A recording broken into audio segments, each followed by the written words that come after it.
The second part of the question has denominators with two parts in them. So what we have to do here is we multiply the denominators together. But because there are two parts in each denominator, we have to put brackets around them. So here, my common denominator is going to be x plus 1, x plus 2.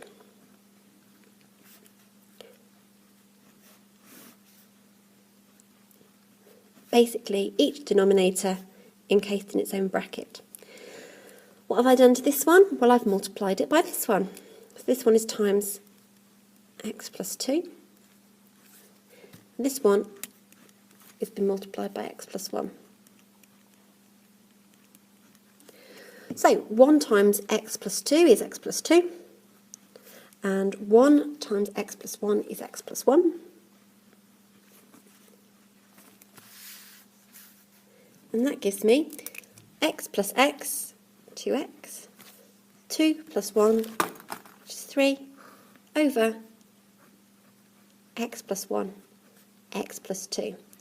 And if you look here, it says use brackets in the denominator, so that will be my final answer.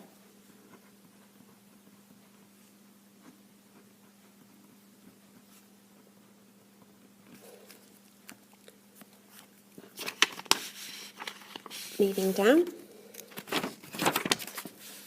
Again, my new denominator is going to be both of those brackets together. X plus 6, x plus 2.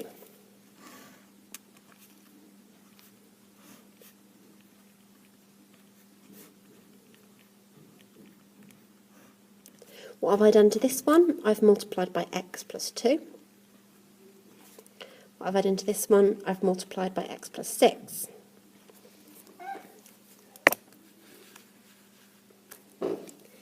One times x plus 2 is x plus 2.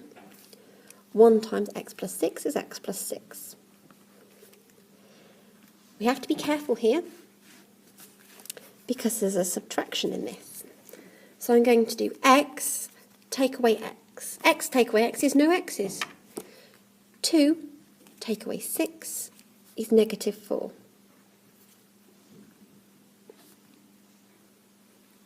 The denominator stays as x plus 6, x plus 2.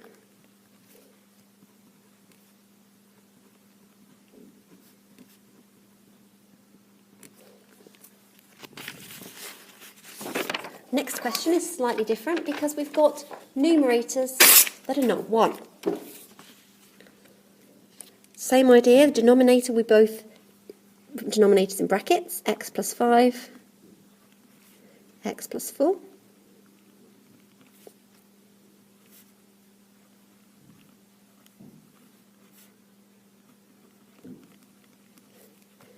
And what I've done to each fraction is multiply it by the opposite denominator.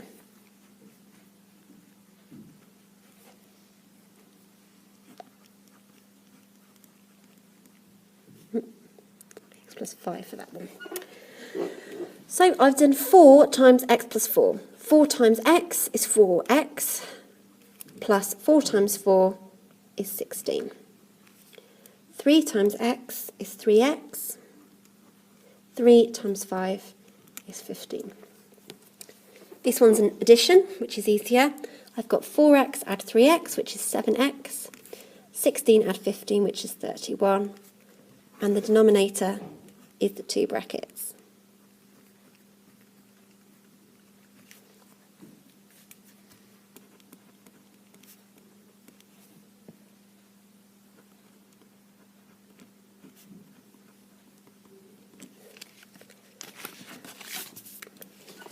We've now got another subtraction one.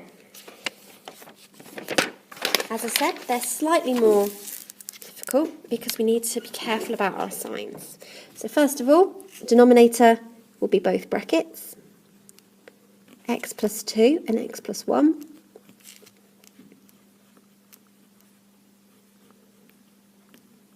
Right, we could write that straight in, couldn't we?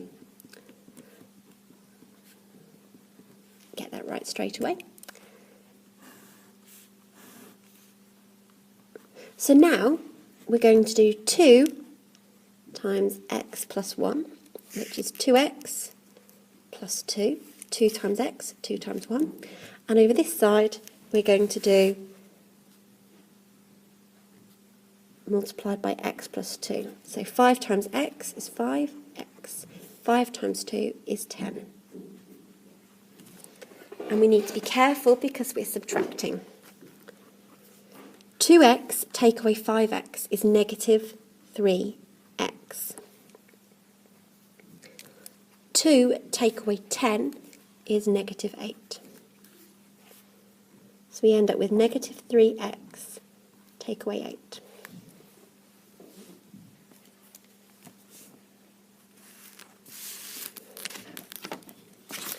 Now we've got a denominator with a subtract in it.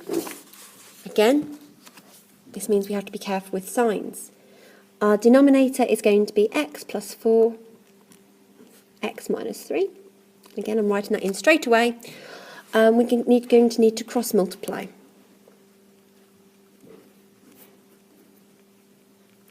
Here I'm multiplying by x minus 3.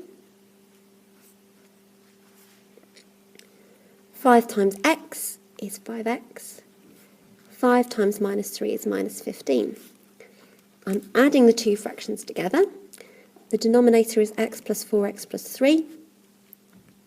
And this time I'm multiplying by x plus 4.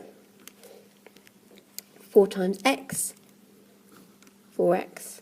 4 times 4, 16. 5x plus 4x, 9x. Minus 15 plus 16, 1. And there's my answer. 9x plus 1 over x plus 4, x plus 5, x minus 5, x minus 3. Please forgive that little idiotic moment. Now, our final question has an x on the numerator. Still going to use exactly the same idea. We straight away know that our denominator is x plus 2, x plus 4. So,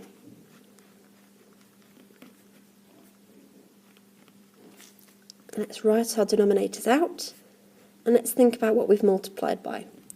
On this side, we've multiplied by x plus 2. On this side, we've multiplied by x plus 4. So I need to do x times x and x times 4. On this side, I need to do 5 times x and 5 times 2. We have 1x squared. And to get that, you use shift and 2. We've then got 4x, take away 5x. That's minus 1x, minus x. And then we're taking away 10. That is the awkward bit, that one there, taking away 10. So do be careful. Okay? And that is that final question.